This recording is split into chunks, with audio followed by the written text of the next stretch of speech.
I was hospitalized due to illness, and my boyfriend was busy taking care of me. The aunt in the next bed quietly asked us when we would get married. I smiled and shook my head without saying anything.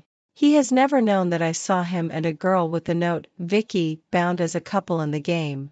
When he forgot to lock his phone and poured me water last night. On the day I was discharged from the hospital, there was the heaviest snowfall in the city.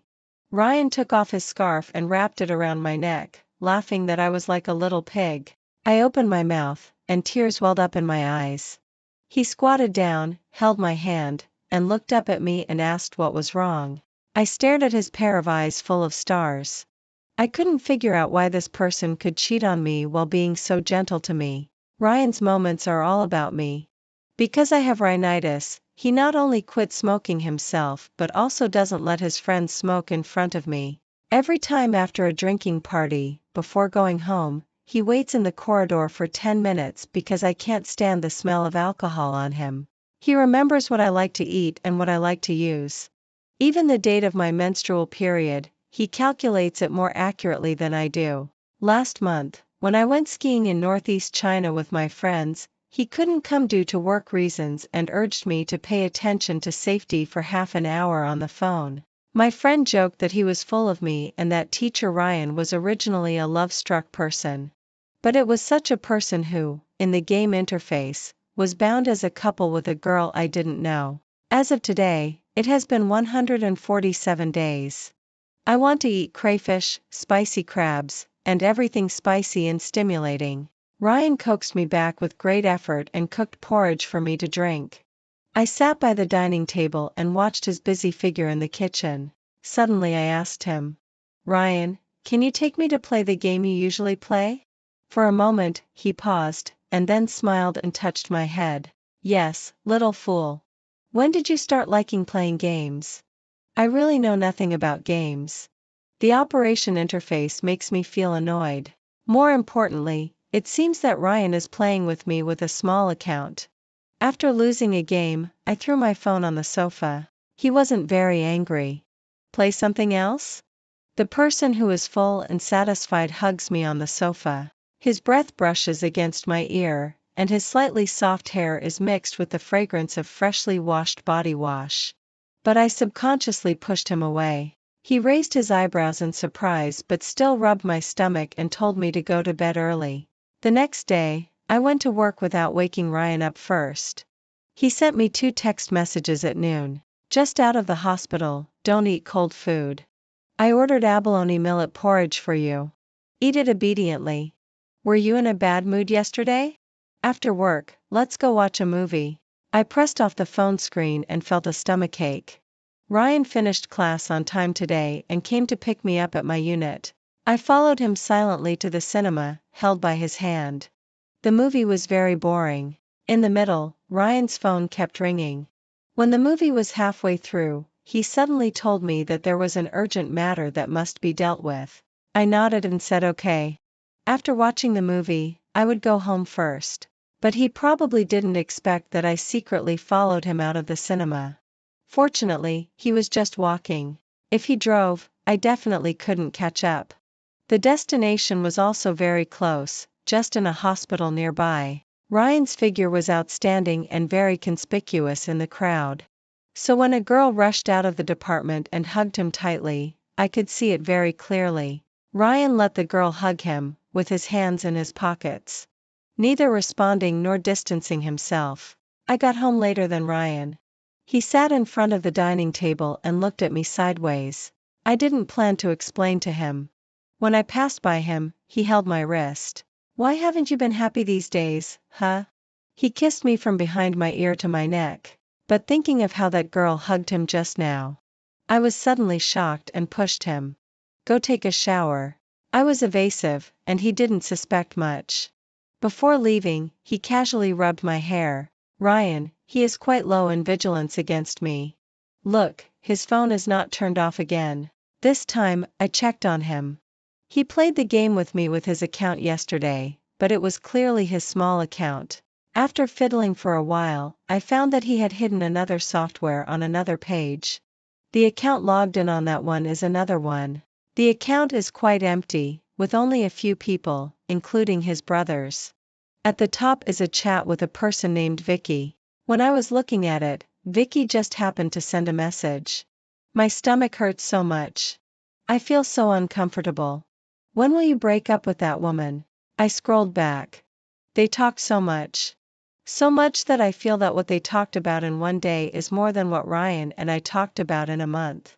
A month ago, when I went skiing in northeast China with my friends, Ryan couldn't come due to work reasons and urged me to pay attention to safety for half an hour on the phone. And that day was Vicky's birthday. The two of them went to the dog cafe we had been to see the puppies. Someone took a photo of them. The girl held the puppy with a charming smile, and Ryan's gentle gaze fell on her. My hands and feet are icy cold. I also saw Ryan. Ryan sent her many messages. Ryan would act coquettishly to her and say that work is very tiring. Ryan would play games with her and joke that she is a noob. Even when a new potted plant is placed in the office, he would take a photo and show it to her. The overtime he told me about is almost all dates with that girl. Looking at it, I slowly covered my stomach and squatted down. I had an operation due to gastroenteritis. At this time, it seems to be recurring again. Even worse, I was so absorbed that I didn't even notice that the water had stopped. The sound of the bathroom door opening rang from behind me. What's wrong? Does your stomach still hurt? Do you want to go to the hospital? The man picked me up from behind. The fragrance of shower gel filled my nostrils. His warm palm pressed on my abdomen, and it seemed to relieve my pain for a moment. I lowered my eyes and stared at his phone that was just barely flipped over on the table at the critical moment. The last message I saw was, Ryan said to that girl, I have no feelings for her anymore. I like you. My mother has been keen on feeding me all kinds of food since I was a child. So I have a habit. When I'm uncomfortable, I will eat crazily. Especially during the stressful period in high school, my weight soared by more than 30 pounds. Most girls and adolescents care a lot about their images. I am no exception. But when I'm anxious, I will eat a lot. At that time, the friendship circle of girls in our class had a strange yet harmonious appearance. I was often excluded more or less by them because of my figure. Large-sized school uniforms, lagging behind in physical education classes, and skirts that I dare not wear. No one is willing to make friends with me except Ryan. I met him when I was a freshman representative giving a speech in my first year of high school. He was the male representative and I was the female representative. But compared to me who only had that one glorious moment of giving a freshman speech, he is as dazzling as the sun. Good grades, handsome looks, many friends. There are as many girls who like him as there are carps crossing the river. But coincidentally, I went to the same cram school as him. Similar grades were always compared by the teacher. Gradually, we got familiar. I know what some boys in our class say about me behind my back. They say I'm fat and that no one dares to marry me. Then there is a burst of giggling. There are all kinds of nasty words. But Ryan has never looked at me with that disgusting look. When did I start to like Ryan? Probably one night at the cram school.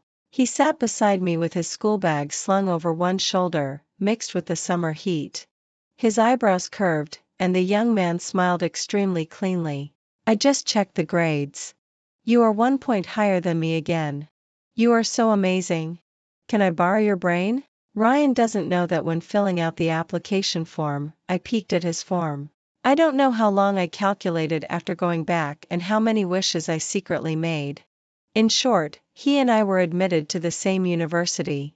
At the graduation party, a girl confessed to him. The girl's family is very rich and she is also very beautiful.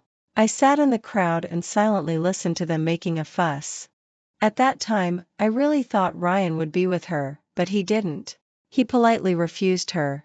Towards the end of the party, I was sitting alone at the innermost part of the box. Long-term solitary life has led me to not like communicating with people very much. I habitually hide myself, but he can always find me. That night, Ryan sat beside me, propped his chin, and narrowed his eyes slightly. I knew he was looking at me, but I didn't dare to look at him. After a long time, his soft and ticklish voice sounded beside me. I like you. Do you want to give it a try with me? After being together, I asked Ryan why he would like such a fat me. But he laughed beside me and then turned over and hugged me. But in my eyes, you are cute no matter what. Ryan is a very peculiar person. His sense of morality is very weak and he has many different ideas in his head. So it's not surprising that he would cheat. Later, when I was with him, I lost weight, slowly learned to dress well, and exercised my social skills in university clubs. I also began to find that I am actually quite popular. Some ignorant juniors have confessed to me. I refused. I always thought that loyalty is the top priority in a couple relationship. But obviously, Ryan doesn't think so. In the middle of the night, when I ate the last piece of cake in the refrigerator, I bit the steel fork. Sure enough, I can't change my habit of overeating. But it seems that I haven't gained weight for a long time. The number on the scale even shows signs of decreasing. I didn't pay attention to it and just took it as a benefit brought by the operation. The content of the text message I saw that night is still vivid in my mind. I let out a cold snort. Tonight, Ryan still hasn't come back. I called his cell phone. He picked up almost immediately. Where are you? I asked him. There was a strong wind on his end. I just got off work and will be home soon. Do you miss me? His voice was still a little hoarse. If I hadn't confirmed with his colleague in advance that they didn't have overtime tonight at all, I would have believed his lies. Did he make that Vicky angry last night? So even at night, he has to lie to me that he is working overtime to coax her? Ryan, let me go find you. Probably because there was something wrong with the emotion in my words. He was silent for a long time. Then, there was a little smile in his words. After reporting the place name, at the end, she also reminded me. It's cold outside. Wear more clothes and pay attention to safety. Ryan's university where he teaches is quite close to our home. You can go there on foot. There are few people on the road at night. Only when you approach the school can you see a little bit of fireworks. Ryan is waiting for me at the intersection of that night market. He has his hands in the pockets of his windbreaker. This person has always been outstanding. Now that I think about it, he is not a stable character. I rehearsed what I wanted to say several times in my mind and walked towards him, but he suddenly hugged me into his arms. Leaning down a little, he rubbed my head. What kind of frown is on your face? Are you so unhappy? Ryan, do you really know why I am unhappy? The mottled light and shadow danced above the eyes and eyebrows of the person in front of me, and the hazy smoke intertwined. Everything in my mind was completely disrupted in an instant. Is life a continuous movie? And no one knows when and how an accident will happen. When the fire was splashing everywhere, Ryan called my name. That day, I clearly remember that when I looked for him, I wanted to break up with him. That day, I clearly remember that he lied to me that he was working overtime in order to coax that girl named Vicky. Ryan said that he had long lost interest in me. When that out-of-control cargo truck was driving towards us. It was also him who subconsciously pushed me away. The spreading pool of blood pierced my eyes. I almost frantically leaned over to check his injuries. But he smiled and raised his hand to rub my head. As long as you are fine, Ryan, tell me. Is it really so hard to like only one person? Ryan's injury is more serious than I imagined. Also, with such a large pool of blood, how could he open his eyes unscathed the next morning? He was admitted to the intensive care unit and slept for 2 or 3 days in a row. During this period, I finally unlocked his mobile phone. Fingerprint unlocking is really a useful function. I can't help but look through those chat records over and over again.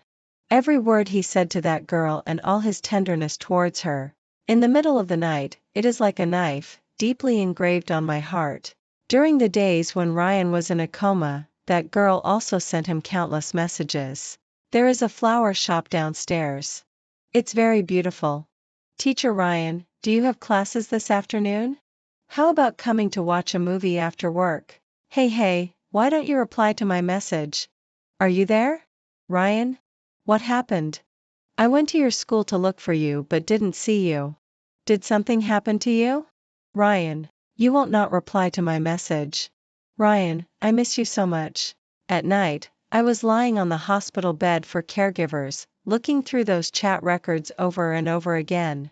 The girl was also sending messages over and over again to this mobile phone. Looking at it, I rushed to the toilet and vomited violently. Ryan, you are really something. That girl also loves you so much that she can't live without you. The little nurse who makes rounds every day said that my complexion was very bad.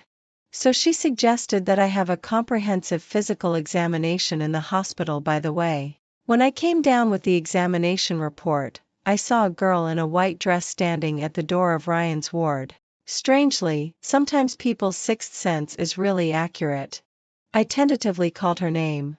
The girl suddenly turned around. In her eyes, there seemed to be a clear spring. Vicky. There are not many places for people to talk near the hospital. But we still found a ramen restaurant. There were few customers at 3 or 4 in the afternoon. The girl propped her chin and listlessly picked at the noodles in front of her. You know that Ryan's girlfriend is me, right? I asked her, but she just shrugged. I know. But sister, in love, there is no such thing as first come, first served. Her hair fell on her white shoulders. She gave me a not-so-friendly smile. Besides, you two are not married yet. There was an obvious provocative meaning. Knowingly be a third party? You two are really a perfect match. I lowered my eyes. Somehow, my stomach felt like it was on fire. But the girl laughed. She was so confident. So confident that I knew she had all the trump cards in her hands. So sister, why don't you give Ryan to me? Or will you be hysterical? A crazy woman is so ugly. Don't do such a demeaning thing. There was a glimmer of victory in her eyes. She probably thought that she was about to succeed. Perhaps her thought is correct. The content of my examination report that I just got flashed through my mind. I stood up, lowered my eyes and said softly. Well, when Ryan wakes up, tell him. I am not his girlfriend anymore. You are. Vicky probably didn't expect me to agree so readily. Vicky's real name is Vicky. Coincidentally, when we came back, the doctor told me that Ryan woke up. The girl almost rushed out and threw herself beside his hospital bed. And Ryan, such a smart person, probably understood everything when Vicky and I appeared at the same place. Across the girl, he and I quietly looked at each other. When he looks at people, there is always an inexplicable affection. Even now, it seems that there is still only me in his eyes. Tiny lights fall into the cracks in the floor. I take a gentle breath and finish what I couldn't say to him that day. Ryan, let's break up. There was a very long silence. Sure enough, he didn't have an expression of surprise. Instead, he suddenly smiled. I should have desperately formatted my phone before the accident. Ryan is such a person. In the past, I think I would have been hysterical. I would rush over and ask him why. I would throw everything at hand at him. I would grab Vicky's hair and tear at her. But now, after saying what I had to say, I just silently turned around. Behind me, he calmly asked me. After breaking up, can we still be friends? I shook my head and pushed open the door of the ward. Ryan doesn't know that I don't have a future. On the 4th day when Ryan was hospitalized, 6 hours before he woke up and 20 minutes before meeting Vicky, I got my own examination report. I originally thought that my easy-to-lose-weight constitution had favored me, so I ate several cakes late at night and didn't gain weight. I originally thought it was a sequela of the operation that would often cause stomach pain. The nurse who said that my complexion was not good, and the crazy vomiting when going to the toilet late at night. There are no symptoms in the early stage, and only in the middle and late stages will there be more obvious abdominal pain. I could never have imagined that there is a tumor growing under the mucosa of my stomach. In the consulting room with half of the curtain slightly pulled open, I suddenly felt numbness in my hands and feet. No, doctor, are you sure there isn't? The doctor frowned. After a long while, he interrupted me. Did you come alone? I'm not scaring you. Let me just say directly, it was discovered too late. If you don't pay attention to your current situation, there may be only a few months left. Be hospitalized immediately, contact your family, and arrange for surgery or chemotherapy as soon as possible. It seemed that I had been in a daze there for too long. The doctor sighed and patted me on the shoulder. "You don't need to be too anxious. Our hospital is an expert in this regard, and there are also many successful cases." The whole morning, I was sitting on the bench in the hospital corridor. Why wasn't there a problem with my body discovered when I had the operation last time? Why is it at this time? Why is it me? Haven't I had enough troubles? Does God even want to deprive me of the right to live? The doctor asked me if I had family. In fact, my mother left a year after I graduated from college. On the side of relatives, because of coveting the old man's property, they tore their faces apart. In these years after graduation, I have been with Ryan. Ryan is right. People's enthusiasm will be exhausted, so he doesn't like me anymore. I have been with him for too long. Maybe I don't even know what love is anymore. Do I still love each other? In the long corridor of the hospital, people are hurrying by. But for me, is even the time to exist here a luxury? I haven't thought of my mother for a long time. But at this moment, her face seems to appear in front of me. Take me away, okay? I suddenly burst into loud cries in the hospital corridor. An aunt nearby couldn't bear to watch and handed me a piece of paper. She put her hand on my shoulder and gently persuaded me. "Little girl, it's okay. Don't cry. My son is 11 years old. He had a fight with me and ate several boards of thumbtacks and tried to commit suicide. Alas, I only regret now and feel that there are many things. At least I shouldn't have been impulsive at the beginning. You see, everyone in the world has their hardships. So we must cherish the people in front of us." The aunt probably thought that I was a family member of a certain patient. I clenched the report sheet in my hand. Who do I have left now? I suddenly remembered one day when Ryan and I discussed who would die first. I said I wanted to die before him. He said okay and gently touched my forehead. "I am yours. Before you die, I will always stand by your side." I walked down the hospital stairs in a daze and walked towards his ward. How ridiculous. Even at that time, even though he was cheating, I still subconsciously wanted to see if he was awake. I wanted to ask him what treatment plan I should choose. But that day, I stood at the corner of the stairs and stared at the girl in a white dress standing in front of his ward. I clearly knew. Ryan is not mine anymore. He has long since stopped wanting me. When the last leaf of autumn falls, Ryan breaks up with Vicky. This seems like an insignificant matter to him, but Vicky is a little hysterical. He lowers his eyes and blocks the person who is still constantly sending him messages. A car on the street sounds a honk. He looks up at the already bustling night market. Suddenly he remembers how he pulled up the girl beside him 2 years ago and saved her from a car accident. Come to think of it, it has been 2 years since that girl left him. Ryan has never doubted that he loves her. In fact, when he liked her, his feelings had never been so intense.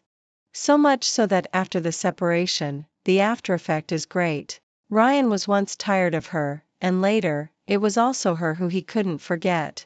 So, he still broke up with Vicky. He knows it's very difficult, but still wants to try to win her back. All these years, has she been doing well? Does her stomach still hurt? Does she still not eat breakfast, and is she still in the habit of stepping on the cold floor barefoot? He always thinks of her unconsciously. On every lonely night, even when watching Vicky, all he thinks about is her. He has always been a person who follows his own nature. Feeling that he still loves her, he wants to win her back. The first thing he thought of was adding her back through her mobile phone number. But the other party has never agreed. Moreover, both the avatar and the name have been changed. When they broke up, the girl blocked all his contacts. In fact, she left very resolutely. Also, he clearly remembers what he said to her that day. He asked her if they could still be friends. She shook her head. So the journey to win her back may be a bit difficult, but he doesn't think he will definitely fail.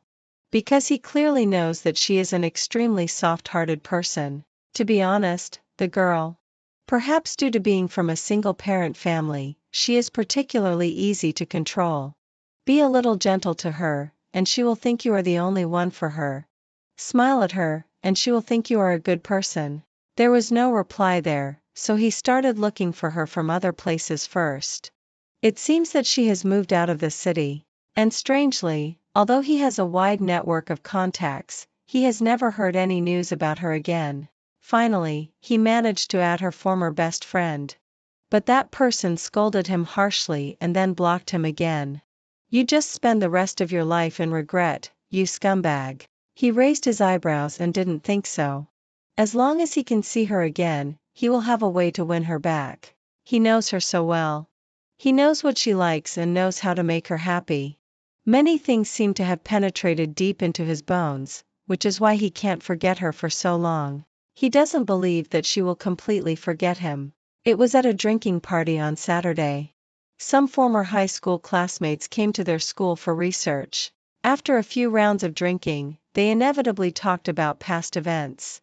Actually, his alcohol tolerance is not good. So at this time, he propped his forehead and listened to those people bragging boredly. But when he heard her name, he suddenly looked up. Oh, do you still remember that old classmate? It's really a pity. At such a young age. Yes, I also went to her funeral before the spring festival. It was stomach cancer, right? So pitiful. I heard that her parents are also gone. When she left, she was all alone. At a young age. Stomach cancer. Funeral. These words seem so strange that he has never heard them in his life. He suddenly stood up, and all eyes focused on him. He felt his head buzzing. Is it an illusion from drinking too much? Did he hear wrong? Is it someone with the same name? She is no longer in this world? How could it be? She has died long ago? Died a year ago? He will never see her again? He can't find her anymore? What is death? Does it mean that they will never meet again in this life? He went crazy looking for things related to her. He wanted to prove her existence. Wanted to prove that some people were lying to him, wanted to prove that everything was false. Wanted to prove that it was a joke and they were just playing with her together. But there was nothing. He found an address and a tombstone. The wind rustled, and the mountains were high and the waters were far. The old friend has passed away, when he turned around to pursue her unexpectedly. So, he didn't even have time to say sorry. Memory swept over him like a tide. At this moment, even a little insignificant emotion seemed to be magnified so much. He knelt in front of her tombstone from sunrise to sunset. But, that is annihilation. He will never seek forgiveness because there is no one to listen to him. He doesn't even have the right to know that she has left long ago. Isn't he also abandoned by her? He began to lock himself in the room and pour bottles of beer for himself. Only when alcohol numbs his brain can he seem to see her. That girl squatted in front of him, propped her chin and stroked his hair. You are really a strange person. Obviously, it was you who changed your mind at the beginning. Why are you crying like this now? Later, he degenerated. It seems that only by mixing with those disreputable people can he feel a moment of redemption. He is called out to drink every day, and his alcohol tolerance is not very good. One day, he vomited again. He rushed into the bathroom and stared at himself in the mirror. He looked at it for a long, long time. Then he punched the mirror and broke it. Blood flowed down his fist, but his palm was numbed by the shock. The person in the mirror was broken into thousands. He trembled and said, Why? Why, Ryan? Why can't you love someone well? Why did you lose her? Why did you think you could win her back no matter when? Later he found out that it's not that he doesn't love anymore. It's just that some love has penetrated deep into his bones. So it's easy to abandon, but when it's lost, it's so painful that he can't breathe. Suddenly, he picked up the glass fragments on the ground. Then, looking at the mirror, he drew a big cross on his face. Blood immediately flowed down his cheek. Even his group of fair-weather friends were frightened by him and sent him to the hospital. Someone sat beside him and bumped his shoulder. Hey, are you unhappy? Let's find some fun. He began to hang out in various bars. Even with scabs and scars on his face, he could attract a large number of beautiful women. A woman touched his cheek and said, I like your look full of stories. Later, women and alcohol almost became the main themes of his life. There were some things he tried desperately to forget but couldn't. So it would be better to do something else and not think about them. As a result, it was rumored in the circle that the women he had been with all looked very similar. Yes, some were similar in personality, and some in appearance. The crazy longing was relieved by this, but one day, it surged up like a burst dam. Everyone was like her, but none of them was her. When he saw that similar face, he suddenly felt nauseous. He rushed into the toilet and vomited until he was dizzy. When Vicky found Ryan, Ryan was locking himself at home and drinking.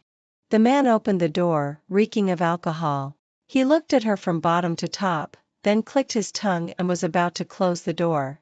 But she blocked it with her hand. "If I didn't look for you, how long would you continue to degenerate like this?"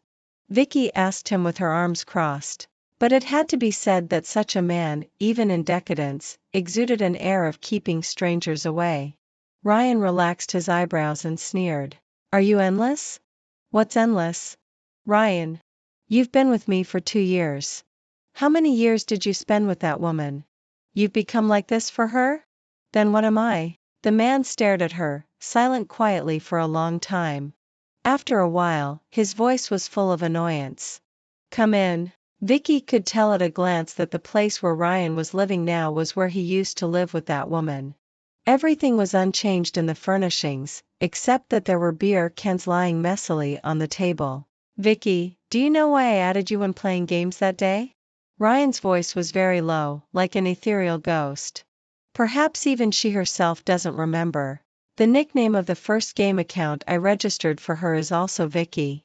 That day I had a quarrel with her. Calling you Vicky is just like calling her. At that time, my enthusiasm for her had decreased. For me, you were like a brand new her. So, I found you more interesting than her." Vicky widened her eyes and listened to the man analyze his relationship with her extremely calmly. Still, she couldn't hold back. She picked up a can by her hand and threw it at him. "You're really a beast." Vicky suddenly remembered when she first saw that woman and showed off to her, saying that being hysterical was demeaning for a woman. But now she wished she could go crazy. Had she been that woman's stand-in for 3 years? Who on earth was Ryan looking at through her? His disgusting ex? Then what was she exactly? The answer to this question was already obvious. She had thought she was much better than that girl, but in the end, who laughed last? A dead person? Seeing that the woman in front of her was about to lose control of her emotions, Ryan coughed and stood up to see her out. The woman was pushed by him and walked out. Finally, the shouts and cries were blocked outside the door. He looked at his own eyes in the mirror. Today was a very important day. He didn't want anyone to disturb him. On Christmas Eve, the streets were already filled with a happy and festive atmosphere. This was probably the first time Ryan had left home in half a month. He took a bath, shaved his beard, and then dressed neatly and went out onto the street. In this month, he confessed his love to her. The night streetscape was neon lit. In the city that never sleeps, it seemed that all pedestrians were in pairs. He walked on the street with his hands in his pockets, but suddenly was bumped by someone. "Brother, this bouquet of flowers is for you. If you have someone you like, you must confess boldly." A little boy stuffed a large bouquet of flowers into his arms. It should be an activity held by the mall to select random passers-by and encourage them to confess. Ryan held the flowers in his hands and suddenly didn't know what to do. If only she were here. Then, boundless guilt swept over his heart. "Hello, can I buy the flowers in your hand?" A male voice interrupted his thoughts. It was a very energetic-looking young man with slightly curly hair, who was easy to like. "I made my girlfriend angry. I want to buy flowers to coax her. But as you know, it's hard to buy them anywhere on this festival. They must be a young couple deeply in love." Ryan handed over the flowers in a daze. He didn't want money at first, but the boy had already stuffed a red banknote into his arms. After thanking him, the boy left, but Ryan stood still. He had bought them for her before. When decorating the new home, he had also filled an entire refrigerator with roses. At that time, he seemed to love her very much. So much so that he was reluctant to do anything that would hurt her. Ryan felt that he was almost driven crazy by memories. What if he hadn't done those things? What if he hadn't been sorry to her? If he had stayed by her side all the time, would they spend the last Christmas together? Ryan felt that he seemed to have a bit of a problem with alcoholism. He found another bar and kept drinking and drinking. As a person whose alcohol tolerance couldn't be improved no matter what, he would vomit after drinking too much. But when he was drunk, it seemed as if he could see her. Just like now, a girl who looked very much like her walked past in front of him. He frantically pushed through the crowd to see her. But when he rushed onto the street, in the vast sea of people, where was the figure he was looking for? He was drunk again and had hallucinations. However, this time, he seemed to have provoked the wrong people. "Hey, you son of a bitch, don't you look where you're going?" A strong man picked him up. In fact, he had learned Sonda before, but he had been drinking for too long. He was almost picked up and thrown against the wall, and then a group of people dragged him into an alley. It was so noisy outside that no one heard the violence inside. "Do you have any money? Let us have some to spend?" That person searched all his pockets but only found a ring. And only when he saw that ring did Ryan suddenly open his eyes wide. He wanted to snatch the ring back but was picked up playfully. That ring was bought with her. It was the only thing he could find that was related to her. He couldn't get the ring and struggled. And because he cursed in a low voice a few times, several people surrounded him and beat him. They punched and kicked. Those people were just taking advantage of being drunk and acting crazy. Ryan hunched his back. Finally, after finding the ring that turned out to be made of iron and couldn't be sold for money and was then casually thrown on the ground by someone, he stuffed the ring into his arms like he was holding some precious treasure. "Hey, is he dead?" "Forget it. Let's go quickly." No one knew how long had passed. Those people finally stopped. In fact, he felt that his internal organs were all in pain. In fact, he felt that he was really about to die. But he smiled. Winter seemed a bit cold. Would he never open his eyes again if he just lay on the ground like this? No one cared what had happened in a small alley. The float parade was making a racket and there was a burst of laughter. Ryan didn't know. If he opened his eyes and looked towards the neighboring block, a boy was walking towards a girl holding the flowers he had just bought from him. The girl had the eyebrows and eyes that he was constantly thinking about. "Sister, guess where I bought this bouquet of flowers?" Ryan should be considered your ex-boyfriend, right? "Oh, he's here too. He seems to still love you. But he probably thought you were dead and seems to be living a very bad life." The girl fiddled with the petals in her arms and shrugged indifferently. "At first, my best friend wanted to play a trick on him. As a result, my group of friends joined in and lied to him together. I'm living abroad now. In the end, those people actually made a tombstone for me to prove that I'm already dead. It's really boring. I'm not dead. I'm living just fine. Originally, the doctor said it was not easy for me to survive. I was really afraid of being cursed to death by them. Forget it. No matter what Ryan thinks has nothing to do with me anyway. People should look ahead. Honestly, after getting through this illness, he doesn't seem so important to me anymore." The girl stretched and held up the bouquet of flowers in her hand. "Thank you. The flowers are really beautiful." The bell struck 12 midnight. Fine snow was falling in the night sky. The stars were shining brightly and the neon lights were colorful. The crisp ringing sound passed into the next year again. The end. The end. The end. The end. The end.